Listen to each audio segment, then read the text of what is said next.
Good morning guys, welcome back to the biology online sessions. Today topic is DNA replication. Yesterday we have learned about some basics concepts regarding the DNA replication. All those concepts helps us to understand in an easy mode today class. What are the steps that involved in DNA replication? Let us see once. ORI activation, unwinding of helicase, formation of replication fork, primer activation, nucleotide activation and synthesis of new DNA strands, extension of replication fork and removal of primers. These all are the steps, and don't think all these steps were followed one after one. For our convenience, I just designed these 8 steps in a manner to understand the students. But replication is not a process which happened only at once and enter the genome of the DNA. It happens many places of genome, so that one place, if the first step goes, another place, then maybe nucleotide activation takes place. But entire the steps are taken place in nucleus in case of eukaryote, and all these steps takes place in prokaryote in the part of cytoplasm. Let us see one after one. First step, origin of replication initiation activation called ORI activation. If this is the DNA, which is a double helical structure, where exactly replication begins, that place is called ORI. Do you think that ORI is other than nucleotide? I mean, DNA have ORI. Means DNA other than nucleotide, it doesn't have anything. So, ORI is a sequence of nucleotides that could be identified by enzyme called helicase. So helicase is addressing the ORI. Where helicase will go and bind, that particular part is called ORI. How helicase can identify? Helicase is generally enzyme. An enzyme easily identifies its substrate. So that ORI act as a substrate here for the helicase enzyme. So that many ORIs is present in case of eukaryotes. Single ORI is present in case of prokaryotes. Let us see the story of helicase and ORI interaction. Suppose this is the place where ORI is present in the DNA double helical structure. So, for our convenience, I made one of the linear mode of DNA helix structure. Generally, it is in helical. This is in a linear mode for our understanding purpose only. Generally, DNA is not available in this mode. So, suppose if this is the place where ORI is present. This one and this one both are same. In this place, helicase come and bind with it a particular sequence. Once helicase bind, then we can call up that is the ORI. The next one is unwinding of helix. How helix will be unwind? Simply by the breaking of hydrogen bonds. Whatever the sequence present in the DNA, but all the hydrogen bonds were broken. Once hydrogen bonds were broken, what happens? These two strands are becoming unwind. That is the reason helicase is also called unwindase. Helicase is also called unwindase. Here, helicase plays a dual role. The function 1 is helicase helps in the identification and activation of ORI. So who helps to bind the ORI? Helicase. Who helps to activate the ORI? Helicase. Together is one function. Second function of helicase is breaking of hydrogen bonds between the nucleotides below the ORI, not above the ORI. Because of the breaking of hydrogen bonds, it is called unwindase. Unwinding the helix is responsible by helicase. So helicase done, first 2 steps. I hope you understand. Let us see the next enzymes and the next steps, how they are organizing the process of replication. Next step is formation of replication fork. Once the helical DNA become unwind, from the ORI region, both the strands are forming Y-shaped structure. It is called replication fork in case of eukaryote. In case of prokaryote, that is called replication bubble. Let us see. Here, replication fork happens. From the replication fork, both the unwinded strands are forming a Y-shaped structure. It's like this. Then this is called replication fork.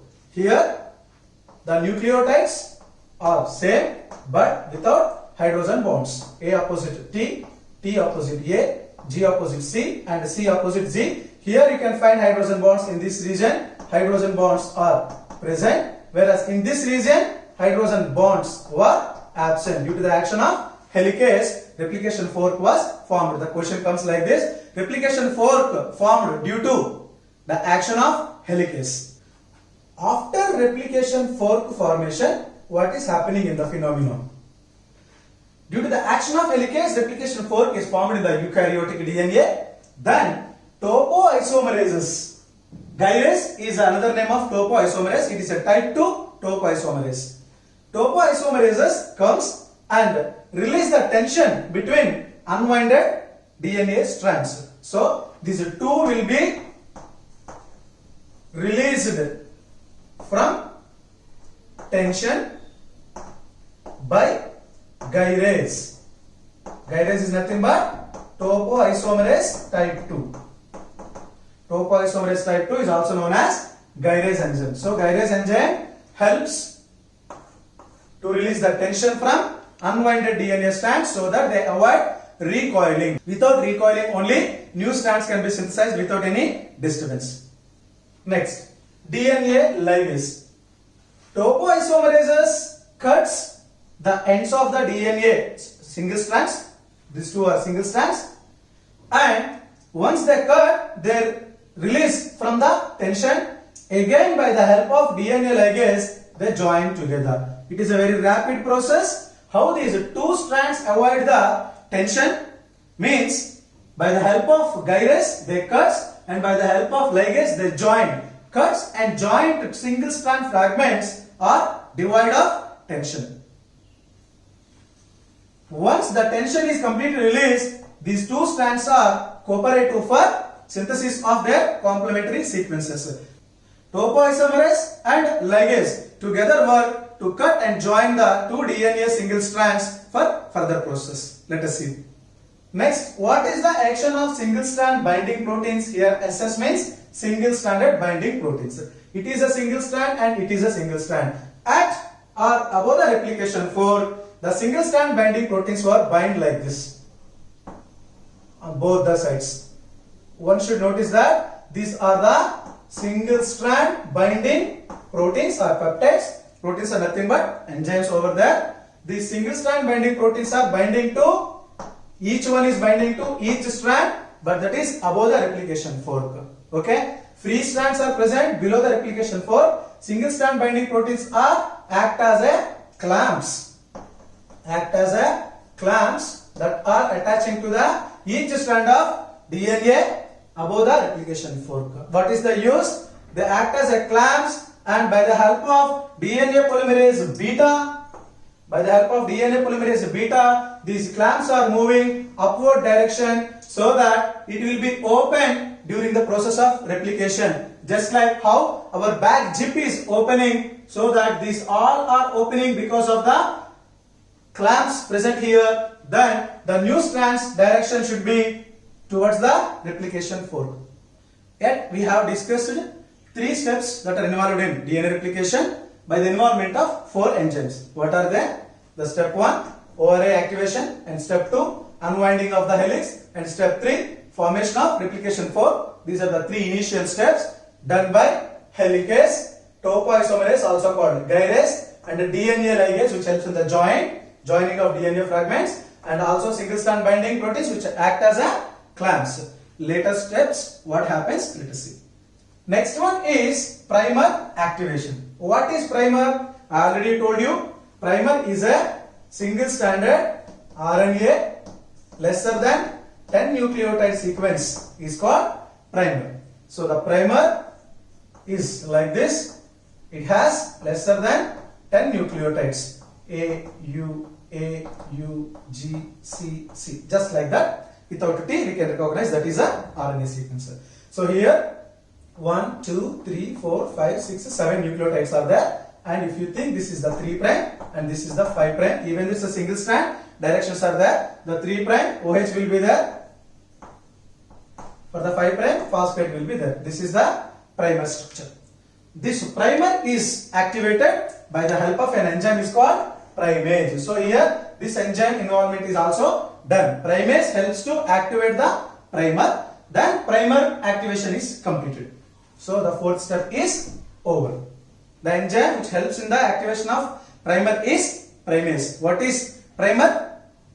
Single stranded RNA lesser than 10 nucleotide sequence. What is primase? DNA dependent RNA polymerase. DNA dependent or directed RNA polymerase. It is a enzyme, another name. 4 steps has done. Next, what is the next step? That is activation of nucleotides. Yesterday we have discussed that nucleotides like ATP, GTP, CTP and TTP plays dual role in the process of DNA replication. Number 1 is they act as a nucleotides to synthesize the complementary sequence of newly 50% nucleotide sequences of DNA, and another work for the nucleotide is act as energy source. ATP and GTP and CTP and TTP, they are triphosphate nucleotide molecules. They help as an energy source as DNA replication need much energy. Let us see the story now. So nucleotide activation, suppose if you see that is a nucleotide CTP, the CTP is coming from CDP. So cytosine diphosphate, by the addition of one phosphate molecule CTP forms. So the CTP is activated nucleotide, CDP is inactivated nucleotide. Then phosphate molecule is added by the presence of an enzyme is called phosphorylases. So phosphorylases role here is addition of phosphate molecules in the process of activation of nucleotides. Like that ATP, GTP and TTP also activated by their respective phosphorylations by the help of phosphorylase enzyme. So this is how nucleotides are activation. Where does this process occurs? Inside the nucleoplasm in case of eukaryote, inside the cytoplasm in case of prokaryote. Yet how many steps we had discussed, guys? 5 steps we had discussed. How many enzymes are involved in this first 5 steps? Helicase, topoisomerase, DNA ligase, primase and phosphorylases. What are the steps? ORA activation, unwinding of helix, formation of replication fork, primer activation and nucleotide activation. The next 3 steps are very important. Let us see. In entire the process of replication, very important process is synthesis of new strands. That is also called polymerization. So how the new DNA strands are synthesizing? Let us see. Firstly, this side a DNA, double stranded DNA wants to form, means already 50% of information is there in its parental DNA, and opposite to this 50%, the rest of 50% of nucleotides will be synthesized. That should be complementary. Complementary in the sense C opposite G, G opposite C, T opposite A and A opposite T. Like that sequence should be present by the help of DNA polymerase epsilon, which act as a proofreader, and also another enzyme called nucleases. So these nucleases and the epsilon, DNA polymerase 3 epsilon together work as a proofreaders. Mind it? Next. So how the first nucleotide began? Firstly, this primer, if this is the primer brought one of the nucleotide. We just think this is the one of the nucleotide. What is this nucleotide? This nucleotide may be ATP or GTP or CTP or TTP. We can think this is the GTP. Okay. Why I have taken GTP means opposite to C, what should come? G should come. So that the primer will come here.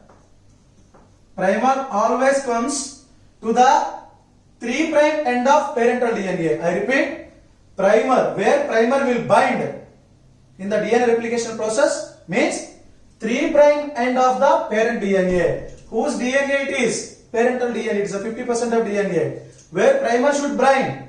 Third prime. At a third prime only primers will bind. If you know this, without confusion, you can answer so many questions. So primer was attached at the third prime or near third prime of the parental strand. So means what is this? This is a 5 prime and this is a third prime. So opposite to third prime, what will be there? 5 prime will be there. So at third prime, what will be there? OH. So that this is what? G. So this is what? G. Who brought the G? Primer. Once the complementary sequence has come between C and G, 3 hydrogen bonds were formed. Then this is called primer. Its job was done. Once complementary sequence opposite to C, G happened, immediately for this G, which prime is there? 5 prime. Then this is 3 prime. What will be there? OH. So opposite to G, what will be there? C. This C will come and bind. So between C and G again 3 bonds will form. So this is the C means this is a 5 prime and this is the 3 prime. At 3 prime what will be there? OH. What should bind here? So it decides. The T decides what has to come opposite to it. That is ATP. A will come, means adenylate will come and bind. Or between the A and T, 2 hydrogen bonds were formed. And later what will come? You guess? T will come. Between 2 hydrogen bonds were formed. So from here to here, DNA polymerase 3 in that alpha unit is important. That's why in DNA polymerase 3, alpha unit plays in a polymerization, synthesis of new nucleotide sequences. But here one should observe that RNA bind at the third prime of its mother strand. But the continuation of new nucleotide synthesis is always 5 prime to 3 prime. So 5 prime to 3 prime direction, opposite to 3 prime to 5 prime of its parental. This is parental strand, this is new strand. So guys, from in this session it is very clear, new DNA strand is synthesizing towards the replication fork. Then this strand is called continuous strand. Continuous strand. What is continuous strand? During DNA replication, newly synthesizing DNA strand towards replication fork, towards it is going towards replication fork is called continuous strand. Continuous strand direction is 5 prime to 3 prime. The arrow mark is resembling direction. If direction is not there means that is mother strand. Here direction was not there. Here direction mentioned, so it is newly synthesized strand. Here direction was not mentioned. 3 prime to 5 prime means what? The newly synthesized strand is opposite to its parental strand. That direction is 3 prime to 5 prime. So this is what? Continuous strand. Once it is going like this, what happens here? Let us see. Now let us see the other strand. The only logic to understand newly synthesized strand sequence is whenever the primer wants to start its initiation, it must attach to the 3 prime of the parental strand. So here 3 prime is the parental strand. That's why RNA primer. This is what? Primer is attached. Primer is always attached at the 3 prime of parental strand. So if you want to see the new strand that is synthesizing here, where is the 3 prime? This is the 5 prime. This is what the 3 prime. But here helix is not unwinded. So here this is what? 3 prime. This is 3 prime. So primer will go bind here or here? Here. If primer bind here, what will happen? Let us see. If this is the 5 prime and this is the 3 prime. This is the new nucleotide. So nucleotides will add in this way. But here complementary sequence is not there now. So it will be single strand. Again it will be single strand. So there is no 2 strands of DNA will form. Then that will not be considered as double helix structure. So that is the reason primer, if binds at the 5th prime of parental DNA, double helical structure will not form. Understand? Then where should primer has to bind? In this case, here. This is what the place where primer should bind. So this is the 5 prime and 3 prime of the primer, and the primer brought the first nucleotide that should be complementary to this. This is A, so that here double bond comes, and oppositely here 3 prime and this is a 5 prime and 3 prime. A 3 prime OH will be there. Another nucleotide again will come. Clear? Then again this is a 5 prime and this is 3 prime. Another nucleotide come. This is a T and this is G. Opposite to that, they are complementary sequences. And here 5 prime is there. This is a 3 prime. OH will be there. Here another nucleotide comes. This is C because its complementary is G. That's why another strand has been formed.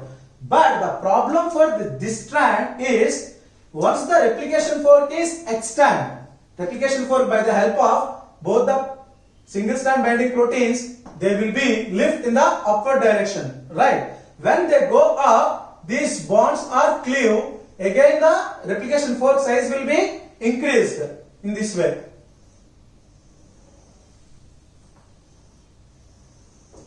Suppose here 4 nucleotides are synthesized, that is C, G, T and A. Again it is been opened. Open means what again? T, C, T, G was opened and rest of things are closed. Means here single strand binding proteins are not open.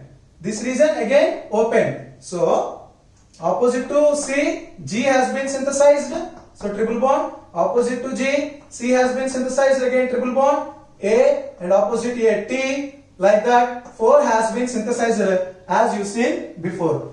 Here also this is a DNA, here this is a RNA primer is present, later primer will be removed off. But if you say here, this is a primer, right, here. So what is the sequence of this? T, A, C and G. T opposite, what was there? A. Who brought that A? Primer. The primer brought that A. Later opposite to this A, T has formed, and opposite to C, G formed, opposite to G, C formed. So the important thing here that one should understand, for this strand, what is this strand? This strand is called continuous strand. The continuous strand direction is towards the replication fork. This is the replication fork, guys. So as it is growing towards the replication fork, it do not have any obstructions. So again this is a 5 prime, this is a 5 prime and this is a 3 prime.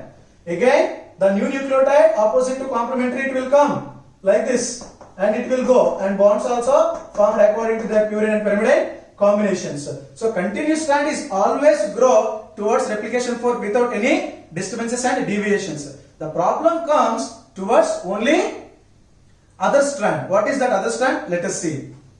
The strand which is growing away from the replication fork, this is called replication fork. Then away from the replication fork, one strand is growing. Then this strand problem is, if you see here, the new nucleotide will come. But what is the use? Here the other complementary sequences were not there, no. So this is the reason where other nucleotide cannot come.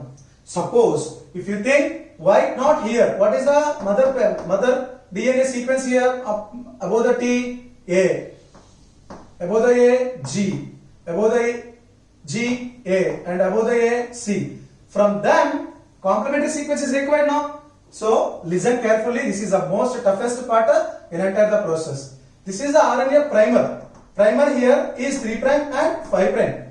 About 5 prime, what will be there? Phosphate will be there. At phosphate, new nucleotide sequence cannot come attach. Cannot come and attach. So that again, one more primer is required that has to attach here. Then that primer should bring another complementary sequence that opposite to C, that is GTP.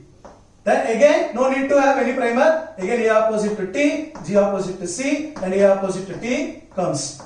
So from here to here, one fragment. From here to here, one fragment. There is not any continuous way. They are discontinued. Between many DNA nucleotides, there are some RNA primers also present. That is the reason they are called discontinuous strands. They are formed, they are discovered by scientists Okazaki. That's why they are called Okazaki fragments. Okazaki fragments are also called discontinuous strands. What is the definition of discontinuous strands? Newly synthesized DNA strand during replication, that is away from the replication fork is called Okazaki fragment or discontinuous strand. What is the definition of continuous strand? Newly synthesized DNA strand during replication that is synthesizing towards the replication fork is called continuous strand. What is the difference between two? This direction is always same. 5 prime to 3 prime. This direction is also from 5 prime to 3 prime. Direction is not changed.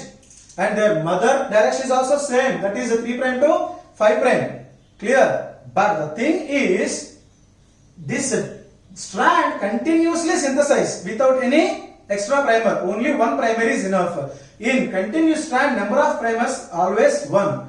In discontinuous strand, number of primers more than 1. We cannot estimate how long it opens. Okay? According to that, number of primers will be decided. So Okazaki fragments are always have breaks or intervals with the RNA primers. Later, the completion of DNA replication, DNA polymerase 1 helps to remove all the primers in the Okazaki fragments or discontinuous strands. Again, DNA ligase helps to joining the nucleotides of DNA, so that this one and this one will be joined. Whatever the breaks, so that gap filling DNA replication, during DNA replication, DNA polymerase 1 helps to fill the gaps by removing the RNA primers. Then this strand will be look like a continuous strand. This is how here also 2 strands were formed, here also 2 strands are formed. This is already mother DNA. This is double helix. If it is double helix, then this is a DNA. It is double helix, then it is a DNA. That is the reason from one double helix DNA, due to the replication, 2 double helix DNAs were formed in the process of DNA replication. Information is copied, not cut and divided.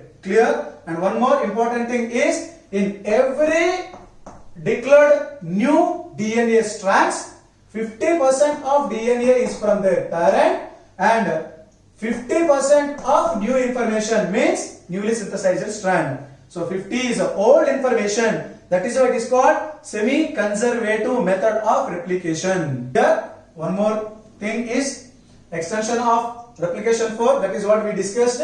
Fork is extended so that the continuous strand will grow towards the replication fork, and many Okazaki fragments were formed away from the replication fork. Lastly, removal of primers. Who removes the primers? DNA polymerase 1. When primers were removed, lot of gaps has been formed. Where? In continuous strand or discontinuous strand. So gaps will be formed in only discontinuous strand. Why? Because their direction is away from the replication fork, so that small DNA fragments only synthesized. To join all the small DNA fragments, they need many primers. Later, the primers belongs to RNA should not be present in the DNA nucleotide sequence, so that DNA polymerase 1 helps to remove the primers. So the gaps will be filled by DNA ligase. Then the completion of replication from the discontinuous strand will be done. Once the DNA replication is completed, newly formed daughter DNAs will have 50% of their own genome, nothing but own information, and rest of 50% is from their parent. That is the reason DNA replication is considered as semi-conservative process. Clear? And entire the DNA replication process is very complex. So much of energy is required. That is the reason, as we discussed in the earlier classes, entire genome will open, cannot participate in the DNA replication at once. See guys, how complicated this is even for explanation of a small fragment of DNA replication. Then how can we expect this is from entire the genome, that is a 4.4 meter of DNA at once? It is beyond imagination. So that is the reason so many replications at so many places at once may happen, but entire DNA will not open. That is why I said all these steps are occurring simultaneously in entire the genome, but not one after one. This is the process of DNA replication. I hope you understand entire the process. You practice couple of times. This concept is very important. Basis of this concept, okay, we have to learn the PCR, polymerase chain reactions. In the lesson of biotechnology, you will have many applications. Gene therapy as well as gene modeling and DNA fingerprinting. Everything is depends upon the DNA replication. So that don't neglect and read each and every line of NCERT textbook. If you have any doubt, please ask me without any hesitation, guys. Thank you.